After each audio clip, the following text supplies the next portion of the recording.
അപ്പോൾ ദേ ഇന്നാണ് എനിക്ക് റൂം ഷിഫ്റ്റ് ചെയ്യേണ്ട ദിവസം. രാവിലെ തന്നെ എനിക്ക് ഓഫീസിലും പോകണമായിരുന്നു. അത്യാവശ്യം എൻ്റെ പാക്കിംഗ് ഒക്കെ കഴിഞ്ഞു. എന്നാലും അവിടെ ഇവിടെയൊക്കെ ചെറുതായിട്ട് എന്തെങ്കിലും കാണുമല്ലോ. പോയിട്ട് വന്നിട്ട് നോക്കാമെന്ന് വിചാരിച്ചു. പോകുന്ന വഴിക്ക് ദേ ഇവളെയും കിട്ടി. ഓഫീസിൽ പോയിരുന്ന് കുറച്ച് നേരം പണിയെടുത്തപ്പോഴത്തേക്കും വിശപ്പിൻ്റെ വിളി വന്നു. അപ്പോഴത്തേക്ക് അനിൽച്ചേട്ടനും വന്നു. ഞങ്ങൾ പിന്നെ പുറത്ത് പോയി ഫുഡൊക്കെ കഴിച്ചു. കാരണം ഇവിടെ പോയി ഇനി ഇങ്ങനെ ഫുഡ് കഴിക്കാൻ പറ്റത്തില്ലല്ലോ.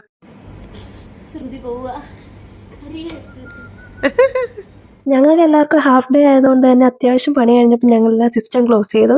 പിന്നെ ഞാൻ പോകുന്നതിൻ്റെ ചിലവ് എന്നൊക്കെ വേണമെങ്കിൽ പറയാം. ഞങ്ങൾ മാഗ്നേറ്റ് ബിരിയാണിയൊക്കെ ഓർഡർ ചെയ്ത് ഞങ്ങൾ എല്ലാവരും കൂടെ കഴിച്ചു. പോയി കഴിക്കാൻ വേണ്ടി ഇരുന്നില്ല. അത്യാവശ്യം നല്ല ചൂട് പുറത്തുള്ളത് കൊണ്ട് തന്നെ ഓർഡർ ചെയ്യുമായിരുന്നു. ദേ ഇതാണ് നമ്മുടെ ഇന്നത്തെ വിളമ്പുകാരൻ. അങ്ങനെ ഞങ്ങൾ എല്ലാവരും കൂടെ ഇരുന്ന് ഫുഡും കഴിച്ച് കുറച്ച് കാര്യമൊക്കെ പറഞ്ഞ് എല്ലാവരോടും ടാറ്റ പറഞ്ഞ് ഓഫീസിൽ നിന്ന് ഇറങ്ങാൻ പോവാണ്. ഇറങ്ങുന്ന ടൈമായപ്പോൾ കുറച്ച് വിഷമമൊക്കെ ഉണ്ടായിരുന്നു. കാരണം എങ്ങനെ ഉണ്ടാവാതിരിക്കും, 1.5 years ആയിട്ട് ഇവിടെ തന്നെ അല്ലായിരുന്നു.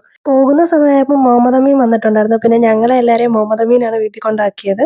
എൻ്റെ കൂടെ ഷഫീഖും വന്നിട്ടുണ്ടായിരുന്നു കേട്ടോ. കാരണം ബാലൻസ് പാക്ക് ചെയ്യാനും പിന്നെ ഞാൻ ഇപ്പം താമസിച്ചിരുന്ന room 3rd floor things shift ചെയ്യാനും കൂടെ അവൻ മോൻ കൂടെ വന്ന് ഹെൽപ്പ് ചെയ്തു.